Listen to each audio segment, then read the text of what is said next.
마태복음 23장 34절에서 39절 말씀 가지고 그러나 너희가 원치 않았다 라는 제목으로 함께 은혜 나누고자 합니다. 2021년 7월 20일 캘리포니아의 요세미테 국립공원에서 생후 6개월 안 된 새끼곰이 차에 치여 죽은 일이 있었습니다. 어미곰은 6시간 동안이나 새끼 곁을 떠나지 못하고 깊고 부드러운 소리를 냈다고 합니다. 그 소리는 어미가 새끼를 부르는 소리라고 했습니다. 우리가 지난주 말씀에서 사형 선고를 받고 죽어갈 자녀들을 두고 7가지 화가 있다며 통곡하시던 예수님의 모습을 봤습니다. 오늘 말씀은 마치 이렇게 새끼를 잃은 어미곰처럼 이미 사망해버린 하나님의 자녀들을 두고 장례식장에서 우리 예수님께서 통곡하시는 장면으로 오늘 말씀을 이해해야 합니다. 하나님께서는 끊임없이 멸망의 길로 가지 말라고 하셨습니다. 계속해서 예언자를 보냈지만 듣지 않았습니다. 하나님과 동등하신 분이신 예수께서도 예언자들과 지혜 있는 자들과 율법학자들을 보내셨지만 듣지 않고 죽이고 핍박할 것이라는 내용이 오늘 말씀입니다. 그렇게 하나님을 대적하던 하나님의 자녀들의 장례식장에서 자녀를 잃은 하나님께서 통곡하시는 모습이 바로 오늘 말씀입니다. 우리는 어떻게 하면 그런 거짓된 지도자가 되거나 그런 거짓된 지도자들에게 속아서 멸망의 길을 가지 않을 수 있는지 생각해 보도록 하겠습니다. 34절에서 36절에 보면 하나님께서 보낸 자들을 너희가 핍박했다라는 내용이 나옵니다. 그러므로 라는 말인데요, 바로 앞에 어떤 말이 나오냐면은 너희 조상들과 마찬가지로 하나님의 사람들을 죽였으므로 라는 뜻입니다. 이어서 보라 라는 말이 있는데요, 놀라운 광경이 벌어진다는 할 때 쓰는 말입니다. 이 말은요, 내가 너희에게 예언자들과 지혜 있는 자들과 율법학자를 보낸다는 것입니다. 이건 정말로 놀라운 일이라는 겁니다. 왜냐하면 하나님께서 보낸 사람을 그렇게 끊임없이 다 죽였는데 이제 예수님께서 오셔서 또다시 예언자들과 지혜 있는 자들과 또 율법학자들을 너희에게 보낸다고 했기 때문에 이것은 정말로 놀라운 일입니다. 특별히 강조할 때만 쓰는 내가 라는 말을 넣어서 특별히 내가 보낸다 라는 말을 강조하고 있습니다. 하나님께서 그의 대변인들을 보낸 것처럼 이제 예수께서 예수님 말씀을 대신 전하는 대변인을 보낸다라는 것입니다. 예수님은 하나님과 동등한 분이기 때문에 하나님의 자격으로 하나님의 대변인들을 보낸다는 뜻입니다. 하나님께서는 하나님의 종인 예언자들을 계속 보내시다가 끝까지 듣기를 거절하고 하나님의 종들을 죽이고 마지막에 아들을 보내신 분이 바로 예수님입니다. 하나님의 아들 예수님께서 오심으로 구약시대가 끝이 났습니다. 그런데 이번에는 예수님께서 돌아가시기 전에 보라 내가 보낸다 라고 하시는 겁니다. 이제 얼마 안 있으면 저들은 예수님을 죽일 것입니다. 그런 상황에서 예수님 대신 보라 내가 보낸다 라는 것입니다. 마태는 증거한다고 했고 라고 증거를 했습니다. 내가 보낸다. 이제 예수님은 하나님과 똑같은 일을 한다는 뜻입니다. 그런데 여기에 들어온 3가지가 뭔지를 분명하지 않습니다. 예언자들과 지혜 있는 자들과 율법학자들, 이것은 사람이 아니라 3가지 자료를 뜻한다라고 해석하기도 합니다. 선지자는 하나님께서 하신 말씀을 전하는 내용이고 지혜 있는 자들이란 하나님의 지혜를 가지고 나눠주는 지혜서의 내용이고 율법학자들이란 상황에 따라서 특별히 배울 율법의 자료들이라고 해석합니다. 이것이요 마치 구약에서 율법서와 지혜서라고 율법과 지혜자들이 그러니까 예언자들과 지혜 있는 자들 그러면 뭐냐면요 구약의 율법서와 그러니까 제가 말을 잘못했습니다. 율법과 예언자들이라고 하면은 사람을 가리키는 게 아니라 구약의 율법서와 예언서를 가리키기 때문에 이렇게 3종류의 자료를 예언자라고 해석하기도 합니다. 그러나 이것은 사람이 아니라 자료가 아니라 사람을 보낸다는 뜻이 분명합니다. 예언자들이란 하나님께서 말씀하신 것처럼 그대로 전하는 사람들입니다. 예수님께서 말씀하시는데 예수님이 돌아가시면 예수님을 대신해서 예수께서 하신 하나님의 말씀을 그대로 전하는 사람들이 예언자입니다. 또 지혜 있는 자들이란 말씀을 직접 들은 말씀을 전한다기보다는 예수님의 말씀에 담긴 하나님의 지혜를 가지고 그렇게 살아라 라고 가르치는 것을 뜻합니다. 구약에서도 지혜서는요, 욥기에서부터 아가까지 시가서들을 보통 지혜서라고도 말하기도 합니다. 하나님께로 돌아선 사람들에게 이제 지혜를 따라 살라 하는 것입니다. 예언서는 하나님께로 돌아서라는 것이면 지혜서는 하나님의 지혜를 따라 살라는 것입니다. 하나님의 지혜의 말씀을 바리새파 사람들처럼 형식적으로 따르지 말고 대신 예수님께서 가르치신 참된 하나님 말씀에 담긴 참된 지혜를 따라 살라는 뜻입니다. 마지막으로 율법학자들이란 글로 기록된 말씀을 간직하여 연구하고 가르치던 사람들일 것입니다. 예수께서도 마태복음 13장 52절에서 제자들을 향해서 하늘나라의 보물창고에서 보물을 꺼내다가 나눠주는 사람이 아니라 원어는 버리는 사람이라고 되어 있습니다. 이게 무슨 말이냐면요, 원래는 성경의 두루마리가 창고에 가득히 있습니다. 그것을 꺼내서 읽어주는데 그것을 예수님은 보물을 꺼내다가 버린다라고 표현을 했습니다. 이것은 성경에 담긴 보물들을 꺼내다가 사람들에게 가져라 하고 뿌려 던져주는 장면으로 기록되었습니다. 그러면 이 마지막에 율법이라는 말은요, 율법학자들이라는 말은 하나님 말씀에 담긴 보물을 꺼내서 때에 따라서 뿌려주는 사람인 것입니다. 이 세 가지는 시간 순서대로 기록된 것입니다. 첫 번째가 뭡니까? 하나님께로 돌아서라고 전하는 사람들이고요, 돌아선 다음에는 하나님 말씀의 지혜를 따라 살라는 것이고, 마지막으로는 경우에 따라서 우리가 하나님의 율법에 나오는 말씀에 나오는 지혜를, 그 보물을 뿌려주는 그 말씀을 받아서 간직하라는 뜻입니다. 예수님 당시 율법학자들과 바리새파 사람들은 예수님께서 이렇게 보낸 사람들을 덜어는 죽이고 덜어는 십자가에 못 박았다는 겁니다. 죽였다는 말은 돌로 쳐 죽인 것을 뜻합니다. 유대교 율법의 범위 안에서 돌로 쳐 죽일 수 있었습니다. 자신들의 율법을 따라 신성모독죄로 즉결재판해서 돌로 쳐 죽입니다. 그러면 원래 사법권이었던 유대인들도 로마 제국의 통치자들이 눈 감아줬습니다. 왜냐하면 자기들 종교적 행위라고 해서 그냥 봐줬습니다. 또 십자가에 못 박았다는 말은 로마 제국의 고소해서 유대율법 바뀐 로마법에 따라 죽도록 했다는 뜻입니다. 자신들이 죽이지 않고 로마 제국의 통치자들을 자극해서 로마의 법에 따라 십자가에 처형하도록 했다는 것입니다.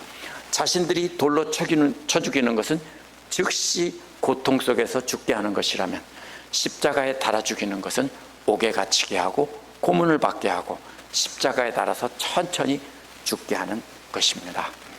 이와 짝을 이루는 회당에서 채찍질한다는 것은 로마 제국 안에 흩어져 있던 유대인의 회당 안에서 매로 때리는 것입니다. 이것은 율법이 로마 제국에 허용된 종교적 울타리 안에서 즉시 처벌하는 것이고요, 이 도시 저 도시를 찾아다니며 박해를 한다는 말은 추격한다는 뜻입니다. 그렇기 때문에 유대인들이 자신들의 다스리는 회당 공간을 넘어서 로마 제국 전체를 두루 다니면서 추격하여 잡아서 이렇게 벌을 주려 한다는 것입니다. 역시 로마 제국의 통치자들이 묵인해 주었을 것입니다. 회당에서 매로 때리는 것은 즉시 고통을 주는 것이지만 도시마다 추격하는 것은 천천히 괴롭히는 것입니다. 이렇게 죽이는 것과 고통을 주는 것이 짝을 이루고 있는데요, 유대교 율법 안에서 하는 것과 유대교 율법 밖에서 하는 것이 나와 있습니다. 이렇게 핍박을 했기 때문에 그리하여 의인 아벨의 피로부터 너희가 성소와 제단 사이에서 살해한 바가랴의 아들 사가랴의 피에 이르기까지 땅에 흘린 모든 의로운 피가 너희에게 돌아갈 것이다 라고 했습니다. 무슨 말입니까? 너희가 죽는다는 뜻입니다. 사형 선고를 내리는 겁니다. 바가랴 아들 스가랴가 누구인지는 두 가지로 해석합니다. 스가랴가 어디에 나오냐면요, 구약 성서 끝부분에 나오는 사실 말라기가 마지막 예언자가 아니라 스가랴가 마지막 예언자입니다. 또 다른 해석은요, 또 누가 있냐면은 역대하 24장 20절에서 22절에 나오는 스가랴, 성전에서 살해된 스가랴로 볼 수 있습니다. 근데 문제가 어디 있냐면요, 역대하에 나온 스가랴의 아버지의 이름은 제사장 여호야다라는 겁니다. 바가랴가 아니고. 그래서 구약의 마지막 예언자일 것이다 이렇게 말합니다. 그런데 예언자 스가랴와 죽임을 당한 스가랴를 혼동하는 것은요, 유대교의 문서들에도 자주 나옵니다. 또 유대인들은 아버지가 아니라 할아버지의 이름을 부를 수도 있습니다. 그러므로 여호야다는 그 아버지의 이름이지만 그 조상의 이름 중에서 바가랴라는 사람이 있었을 수 있습니다. 그래서 이것은 왜 그러냐면요, 아벨은 히브리어 구약 성경의 정경의 첫 번째 책 창세기에 나옵니다. 우리가 생각하기에 히브리어 구약 성경 마지막 책이 말라기라고 생각하지만 구약 정경의 마지막 책은 역대하입니다. 그러면 역대하, 창세기부터 역대하까지 당시 사람들이 정경으로 여기던 히브리어 정경의 처음부터 끝까지 이런 뜻입니다. 그리고 실제로 스가랴는 성전에서 죽였다는 기록이 나와 있기 때문에 스가랴일 가능성이, 역대하의 스가랴일 가능성이 높습니다. 그래서 예수님은 진정으로 내가 너희에게 말한다 이렇게 말할 때는 공식이라고 그랬죠. 하나님의 진리의 말씀을 전한다는 것입니다. 이 모든 것들이 다 이 세대에게 돌아간다고 했습니다. 1차적으로는 예수님 당시 율법학자와 바리새파 사람들이 바로 이 세대입니다. 그러나 성경은 항상 이미 이루어진 것이고 앞으로 또 이루어질 예언까지 담고 있습니다. 그러면 더 나아가서 이 세대는 예수님의 가르침을 듣는 오늘날까지의 모든 사람들까지 볼 수 있습니다. 그러면 예수님 재림하시기까지 그 나머지 우리들도 역시 이 세대입니다. 그런데 그 이 세대 중에서 예수님의 가르침을 듣지 않고 예수님의 가르침을 핍박한 모든 사람에게 그 피가 돌아간다. 일단 예수님 당시 율법학자와 바리새파들에게 심판이 임한 것이고요, 사형 선고는 그들에게 내린 것입니다. 그러나 이것은 그들뿐 아니라 앞으로 예수님 오시기 전까지 모든 거역하는 자들도 포함되는 것입니다.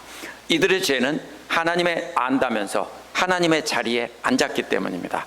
이들은 하나님께서 자신들처럼 거룩한 자를 사랑하고 복을 주셔야 한다고 생각하고 자신들이 정죄한 죄인들은 멸망시켜야 한다고 생각했습니다. 그런데 바울은 로마서 9장 18절에서 하나님께서는 원하시는 대로 원하는 자를 긍휼히 여기기도 하고 강팍하게 놔두기도 한다고 했습니다. 그러나 이들은 하나님께 따지고 대들며 왜 그러시냐고 하자 하나님은 토기장이가 하고 싶은 대로 할 수 있는 권한이 있다라고 했습니다. 무슨 뜻입니까? 토기장이는 진흙 한 덩이를 가지고 거룩한 그릇을 만들 수도 있고 천이 쓰는 그릇도 만들 수 있습니다. 그것은 하나님의 권한인데 진흙 주제에 왜 나를 이렇게 천한 것으로 만들었냐, 저 천한 것들은 왜 귀한 하나님의 그릇으로 만들었냐 따진다는 겁니다. 바울은 그렇게 할 자격이 없다라고 말합니다. 문제는 바로 그들의 죄가 바로 이것입니다. 자기들이 하나님 자리에 앉아서 사람들을 정죄하면서 자신들은 거룩하고 나머지 사람들은 죄인이라고 정죄한 것입니다. 그래서 예수님을 통해서 이렇게 증거하자 모두 이렇게 죽이려고 한 것입니다. 그런데 이번에는 조금 전에 사형 선고를 내렸는데 이번에는 죽었다는 뜻입니다. 그래서 내 새끼 예루살렘아, 내 새끼 예루살렘아 하고 우는 소리가 바로 여기서 예루살렘아, 예루살렘아 하는 소리입니다.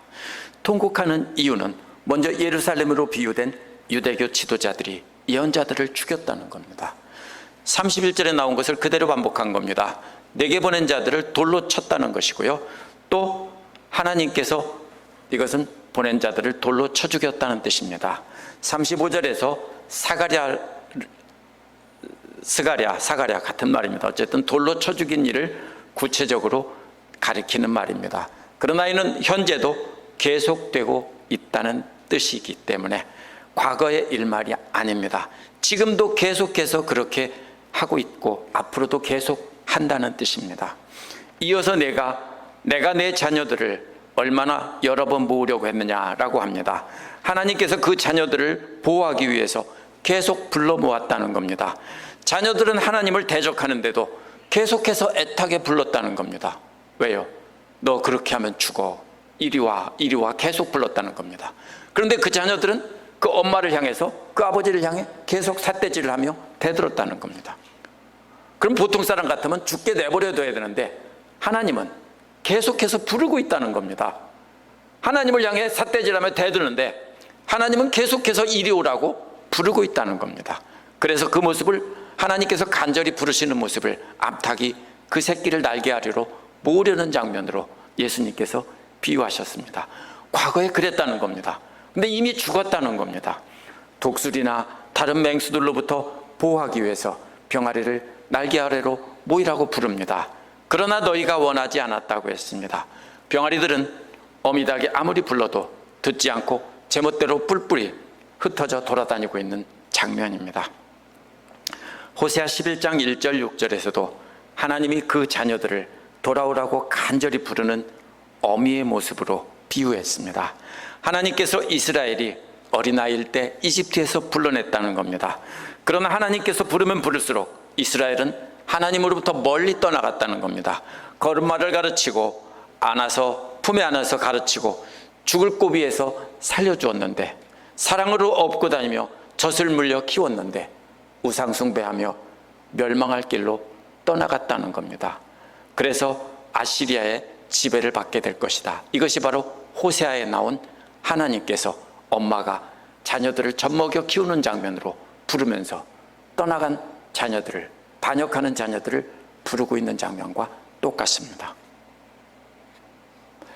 세 번째로 38절에서 39절은 재림할 때까지 예루살렘은 황폐된 채로 있을 것이라고 말합니다. 38절에서도 보라라고 말하는데요, 놀라운 광경이 펼쳐진다는 것입니다. 그것은 너희의 집이 사막과 같이 된다는 것입니다. 너희 집이 뭐냐면요, 어떤 사람들은 예루살렘이라는 도시라고 말하기도 하고요, 어떤 사람은 성전이라고도 말하기도 합니다. 나라라고도 말하고요. 그런데 여기 문맥에서 보면요, 이 집은 예루살렘 성전입니다. 너희의 집은 성전입니다. 24장 1, 2절에서도 예수께서 성전 파괴를 예언했습니다. 성전 파괴는 곧 예루살렘 멸망입니다. 성전과 예루살렘은 따로 뗄 수가 없이 하나입니다. 하지만 예수님께서 너희 집이라고 한 것은 구체적으로 성전입니다. 그런데 예수님이 뭐라고 했습니까? 내 집은 기도하는 집이라고 했는데 여기서는 내 집이라고 안 하고 너희 집이라고 했습니다. 왜 그렇습니까? 유대교 지도자들이 성전을 차지하고 하나님 내신 주인 노릇을 하고 있었기 때문입니다. 하나님께서 떠나신 것이 아니라 그들이 하나님을 쫓아내 버렸습니다. 그리고 그들이 주인 노릇하고 있습니다. 그래서 예수님은 뭐라고 말합니까? 내 집이라고 하지 않고 너희 집이라고 말하고 있습니다. 내 아버지 집이라고 하지 않고 너희 집이라고 말하고 있습니다. 아버지가 집을 떠나신 것이 아니라 자녀들이 하나님 자리를 차지하고 아버지를 쫓아낸 것입니다. 39절은 원어에서 왜냐하면 이렇게 이어가는데요, 왜냐하면 내가 너희에게 말하고 있기 때문이다. 하나님의 아들이시고 하나님과 동등하신 예수님께서 말씀하고 계시기 때문에 38절에서 말한 성전 파괴는 반드시 이루어진다는 것입니다. 그래서 죽은 자녀를 놓고 예수님은 예루살렘아 예루살렘아 하면서 통곡하며 울고 계시다는 겁니다. 이어서 너희는 나를 보지 못할 것이라고 합니다. 언제부터 보지 못하냐면 지금부터 주의 이름으로 오시는 이여 찬송하리로다 라고 말할 때까지입니다. 그럼 언제입니까? 예수님이 이 땅에서 돌아가신 때부터 다시 사람들이 예수님 재림할 때 찬송할 그때까지 보지 못한다는 겁니다. 여기서 너희는 유대교 지도자들을 뜻합니다.